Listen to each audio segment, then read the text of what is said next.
헌금의 만행 세 번째 시간을 함께 하겠습니다. 다섯째, 종교개혁 이후부터 현대까지. 종교개혁은 유럽에서 태어나고 자라났지만 17세기 초반부터 유럽의 기독교도들이 미국으로 이주하면서 그 성숙이 미국 땅에서 이룩되었습니다.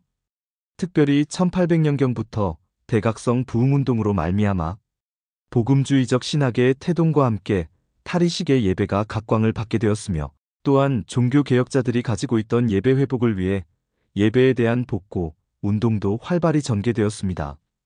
1962년부터 1965년까지 열렸던 제2차 바티칸 공의회를 통한 로마 가톨릭 교회의 개혁은 개신교회까지 예배의 참의미를 생각하게 하는 자극을 주었는데, 이러한 예배의 변화는 세계의 개혁교회 속에 확산되어 가면서 단순히 듣는 예배만이 아니라 드리는 예배도 겸해야 한다는 당위성이 보편화되기에 이르렀습니다. 예배 중에 드려진 헌금과 관련하여 볼 때 1962년에 개정된 공동기도와 1928년에 성찬 예배규범을 개정하여 만들어진 예배식에는 성만찬의 성물, 봉헌뿐만 아니라 헌금 봉헌 순서도 분명하게 나타나 있고, 그 이후 예배 순서마다 회중의 헌금 순서가 들어가 있어서 교인들은 교회의 예배에 출석할 때마다 헌금을 드렸음을 알 수 있고, 이것이 오늘에까지 이어졌지만 축복이라는 기복적인 요소와 함께 헌금 강요의 분위기 때문에 가난한 교인들은 교회 출석이 상당히 부담스럽게 느껴지기에 이르렀습니다. 축복이라 함은 하늘의 상급을 쌓는 것인데 재물인 헌금으로 쌓는 것이 아니라 하나님의 뜻에 따라 사는 선하고 아름다운 삶으로의 변화된 삶을 말하는 것입니다. 이에 대해 새로운 성경 1만 1578번째 말씀에서는 헌금을 많이 하며 교회와 목사에게 충성 봉사를 다하는 자, 구원을 받는 길이요 하늘에 오르는 길이라 가르치는 것은 하늘의 뜻과는 전혀 관계가 없는 것이라고 말씀하고 있습니다. 나의 피조물 만백성이요, 그리고 종교 집단의 지도자들, 구원을 받았다 하는 백성들이 얼마나 잘못 가며 얼마나 거짓된 행위를 하며 또 그 거짓에 의하여 너희들이 지금 속고 속아 넘어가는 그와 같은 삶을 사는지 알겠느냐? 모든 종교 집단의 지도자들이 그러하느니라. 죽어가는 자 앞에서 마지막으로 너희들이 나 여호와를 믿느냐 그리 묻느니라. 그리하여 믿는다 하면 구원을 받았다 그리 말함이니, 그렇다면 너희들은 너희 신도들이요 그 성도들에게 무엇라 하느냐? 너희들은 11조를 철저히 바치는 자, 그리고 헌금을 열심히 내는 자, 그리고 주의를 철저히 지키는 자, 그리고 충성과 봉사를 다하는 자, 그와 같은 길을 역사하는 것이 구원을 받는 길이요 하늘에 오르는 길이라 그리 가르침이니라. 그러니 얼마나 형평성을 잃은 그와 같은 교리를 가지고 나의 피조물 만백성을 가르치는지 너희들은 알겠느냐? 너희들은 재물을 갈취하기 위하여 신도요 성도에게 말하기를 주의를 철저히 지키며, 주의를 지키지 아니하는 자들은 나로부터 체벌을 받으며 사고를 맞이하게 되며 불행을 맞게 된다 하여 겁주고 어르느니라. 그리고 11조를 바치지 않는 자는 체벌을 받는다 말하여 엄포를 놓음이니라. 그리하여 나의 피조물 만백성이 한번 너희들의 교회를 찾으면 영원히 발목을 잡아 끌고 가는 그와 같은 일을 하는 것이 구원의 길이라 너희들이 그리 가르치느니라. 그러면서 죽어가는 자 앞에서 나를 시인만 하면 구원을 받았다 그리 말하며 구원을 받을 수 있다 함이니, 이것이 어찌된 뜻이란 말이더냐? 그 말을 믿고도 아멘 할렐루야 하고 있는 자들이 너희들이 아니던가? 그러니 너희들이 그와 같은 형평성으로서 어찌 나에게 올 수 있는 길을 마음대로 온다 그리 말하는가?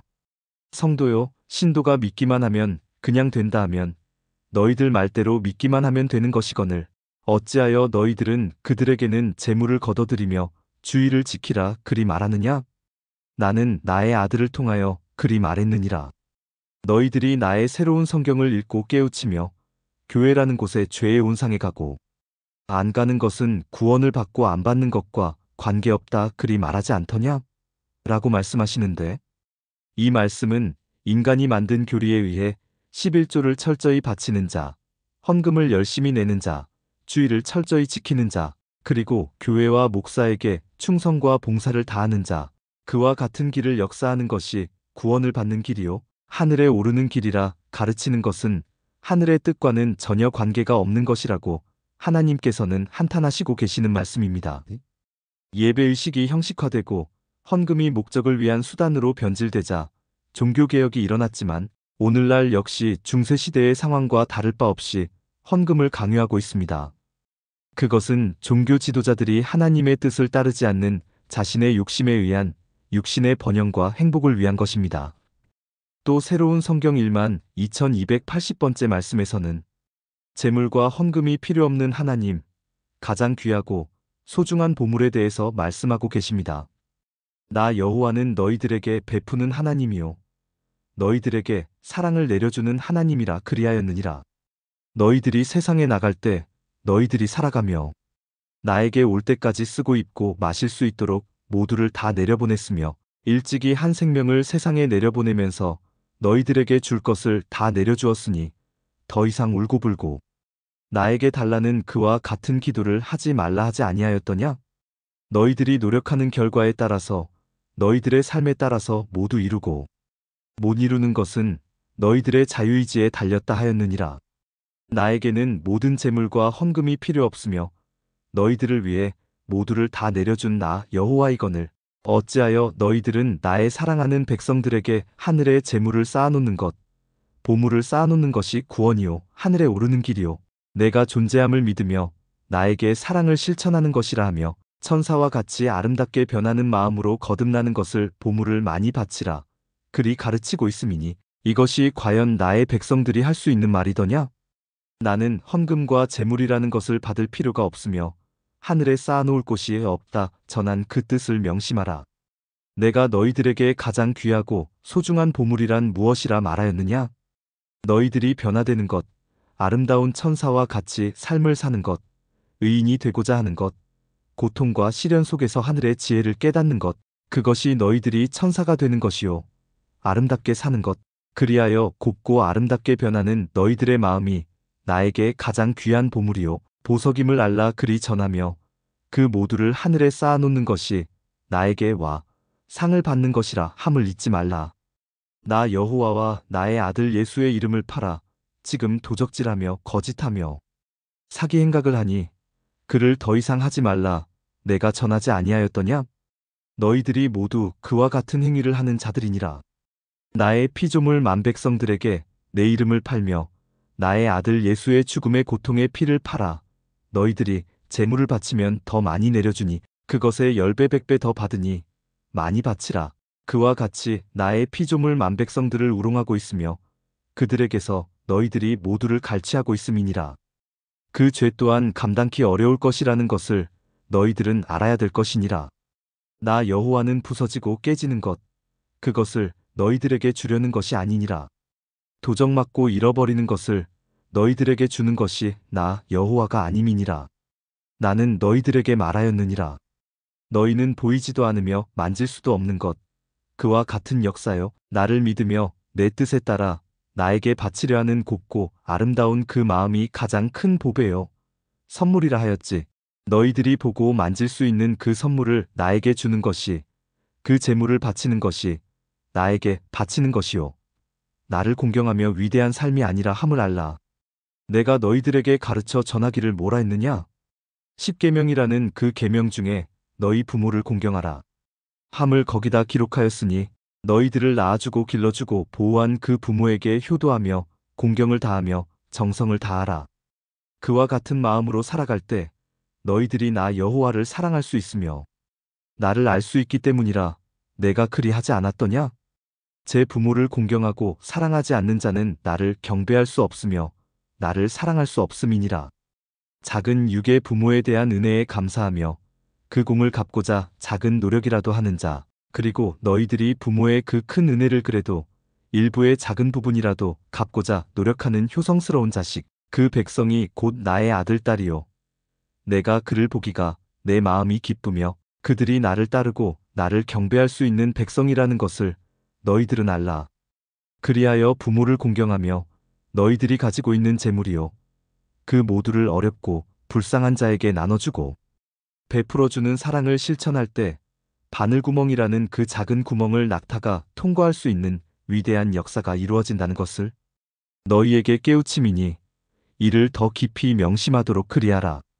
이 말씀은 여호와는 헌금과 제물이라는 것이 필요 없으므로 하늘에 쌓아놓을 곳도 없으며 여호와가 원하시는 가장 귀하고 소중한 보물이란 인간성이 변화되는 것, 아름다운 천사와 같은 의인이 되고자 하는 마음, 고통과 시련 속에서 하늘의 지혜를 깨달아 천사가 되어 아름답게 사는 것, 곱고 아름답게 변하는 마음이 가장 귀한 보물이요 보석임을 알라는 말씀입니다.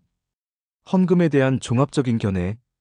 기독교인들은 예배 공동체인 교회에 나오면서 자발적인 헌신으로 헌금을 준비하여 예배 중에 봉헌하여 왔으며 기독교인들의 헌신은 헌금과 깊은 관련이 있다고 할 수 있습니다. 구약시대에서는 자신의 헌신을 나타내기 위하여 모임에 반드시 헌물을 가지고 참석했고 또한 이것은 레위인과 가난한 이들을 구제하기 위한 것이기도 하였으며 그러나 모세시대 이후 율법으로 법제화되면서 헌금에 담긴 정신이 변질되기에 이르렀습니다. 신약성서 시대와 초대교회에서는 구약시대의 것을 계승하였지만 율법 조항에 얽매이고 변질된 것에 대하여 예수 그리스도의 교훈을 통해 헌금에 담긴 정신을 되찾게 되었고 점차 헌물이 현금으로 바뀌기에 이르렀으며 거기에 더하여 예수 그리스도의 성만찬 떡과 포도주 봉헌이 중요한 자리를 차지하게 되었습니다. 중세교회에서는 출석교인 수가 많아지면서 대형 교회의 출현과 함께 자발적이던 헌금이 법제화와 강제화되면서 그 정신이 변질되자 종교개혁을 통하여 초대교회의 헌금 정신을 되찾게 되었지만 현대에 이르러서는 헌금은 축복이라는 응보적 관념과 함께 헌금을 강요하는 분위기로 인하여 경제적 어려움이 계속되고 있는 교인들의 경우 헌금과 예물로 인하여 교회 출석을 부담스러워하는 상태에까지 이르게 되었습니다. 지금까지 살펴본 바와 같이 헌금은 율법적으로 제도화되거나 강요되었을 때에는 변질되었음을 알 수 있습니다. 헌금은 하나님의 은혜를 깨달은 백성들이 은혜에 감격하면서 하나님께로부터 받은 물질 가운데서 자발적으로 구별하여 자신의 몸과 마음과 생명을 담아드리는 예배적 행위이며 신앙 공동체인 교회 조직의 필요에 참여하면서 나타내는 헌신의 표현인 것입니다. 그러므로 헌금은 봉헌자의 마음에서 우러나와 해야 하는 것이기에 강요되어서는 안 됩니다. 하나님께서는 인색함이나 억지가 아닌 즐거운 마음으로 자원하여 드리는 헌금을 원하시며 목사가 요구해서 교회의 직분자이기 때문에 마음에 내키지도 않는데 억지로 드리는 것은 하나님이 원하지 않는 것입니다. 뿐만 아니라 이것이 지속되면 신앙생활이 짐이 되고 불평만 쌓이게 됨을 알아야 할 것입니다. 이에 대해 새로운 성경 1만 1623번째 말씀에서는 세상을 다 덮고 있는 모든 종파요, 종교 집단들이 만백성을 죽음의 길로 인도하고 있다고 말씀하고 있습니다. 수천 년 동안 흘러오면서 뿌리를 내리고 지금 세상을 다 덮고 있는 모든 종파요, 종교 집단들이 무엇라 말하느냐? 저희들이야말로 선택된 자요, 선택된 목자요.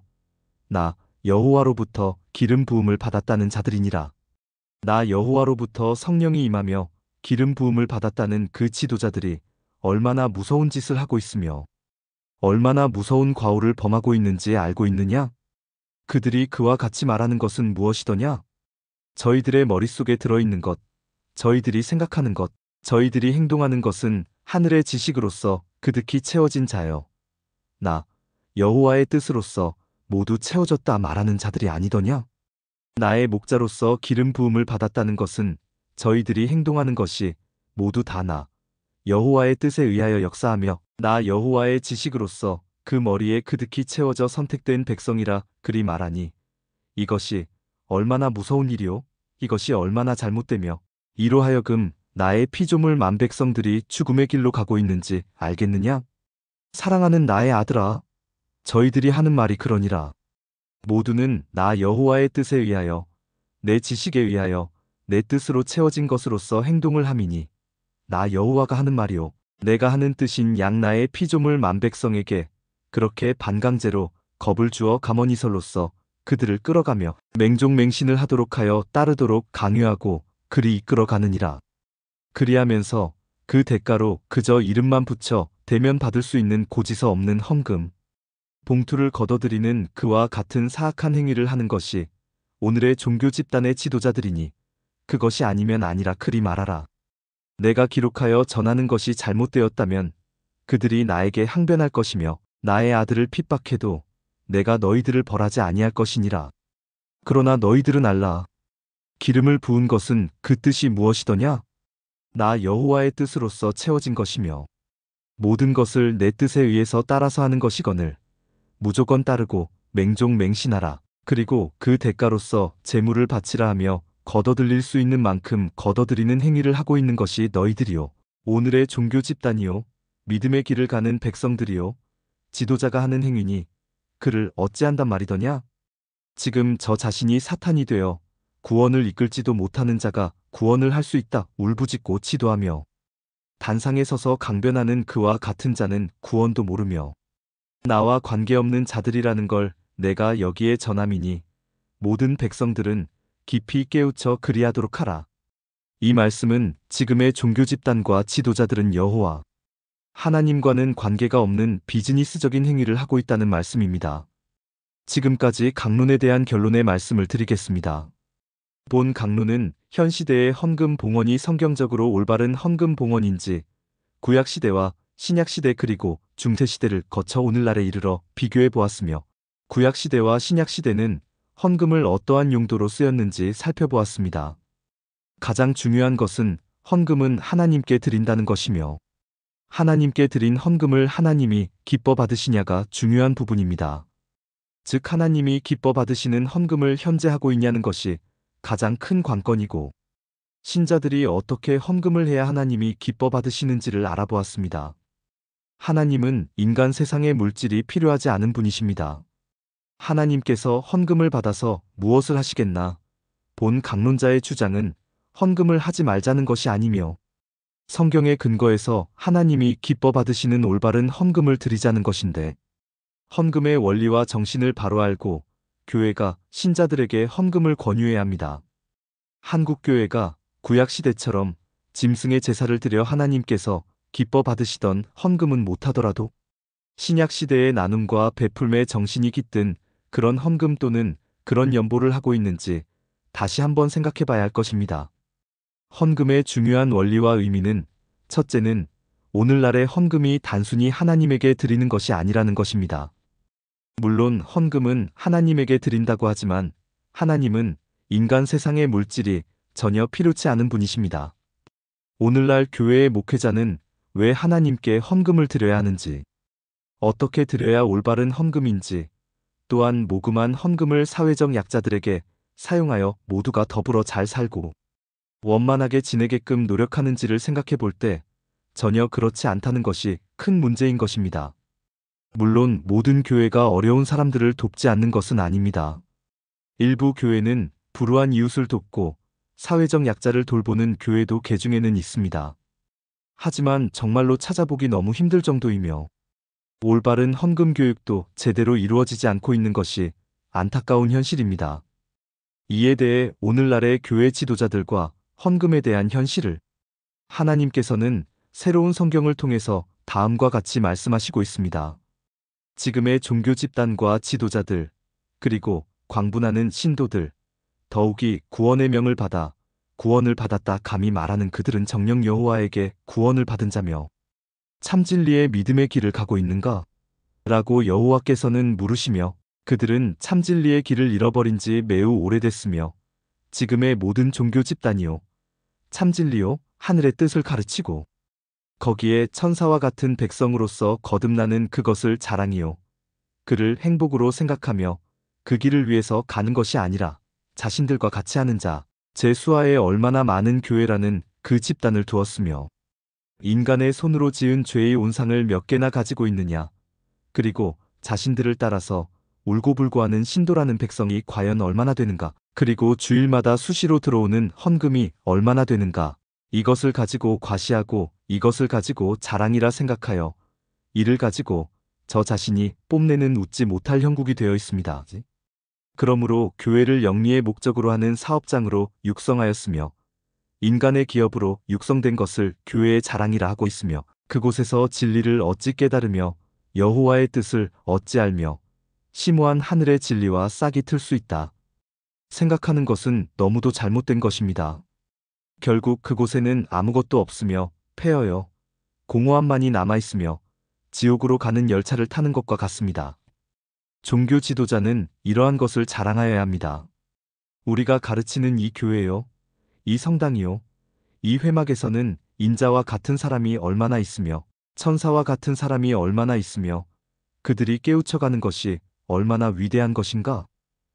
그와 같은 것을 자랑하며 남들에게 깨우쳐주는 것은 하나도 없고 재물이요, 교회의 숫자요, 그저 신도의 숫자요, 들어오는 헌금을 가지고 자랑하고 그것을 내세우며 값을 따지고 가치를 따지는 웃지 못할 추하고 더러운 세상이 되어 있습니다.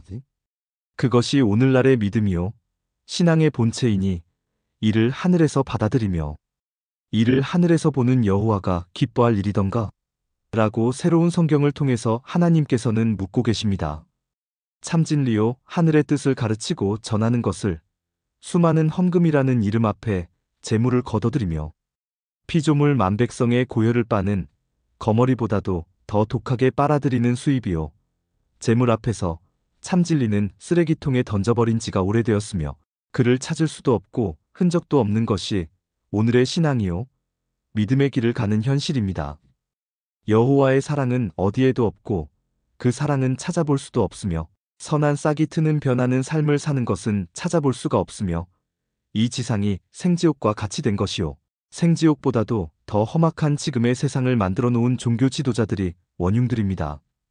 그러므로 아름다운 세상과 봄날과 같은 풍요로움과 부드러움이요, 기쁨은 맛볼 수 없으며 찾아볼 수도 없으며 아름다운 이 세상이 몸살을 앓고 있는 형국이 되어 있다고 새로운 성경은 말씀하고 있습니다.